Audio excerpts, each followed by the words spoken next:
ఈరోజు ఖమ్మం జిల్లాలో జరుగుతున్నటువంటి రౌండ్ టేబుల్ సమావేశానికి హాజరవడానికి వెళ్తూ మార్గం మధ్యలో మరి మునుగోడు నియోజకవర్గంలో చౌటుప్పల్ మండలంలో మా నాయకులను అందరినీ కూడా కలవడానికి ఆగడం జరిగింది. ఇక్కడ మునుగోడు మండలంలో మరి కాంగ్రెస్ పార్టీ నుండి రాజగోపాల్ రెడ్డి గారు అధికారంలో ఉన్నారు, వారు ఎమ్మెల్యేగా ఉన్నారు. ఇక్కడ ముఖ్యమంత్రి గారు ఆనాడు వచ్చి ట్రిపుల్ సమస్యనే లేకుండా చేస్తా, నేను మమ్మల్ని గెలిపించండి, మేము ఎటువంటి ఇబ్బంది లేకుండా ట్రిపుల్ మీ గ్రామాల నుంచి వెళ్లకుండా చేస్తామని చెప్పింది.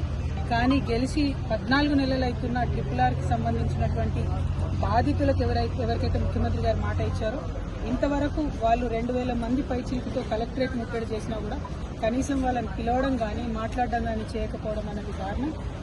మీరు ఇచ్చినటువంటి మాటకు నిలబడి గౌరవ ముఖ్యమంత్రి గారు తక్షణమే ట్రిపుల్ బాధితులను పిలిపించుకొని మాట్లాడి వారి సమస్య పరిష్కరించవలసిందిగా నేను డిమాండ్ చేస్తా ఉన్నాను.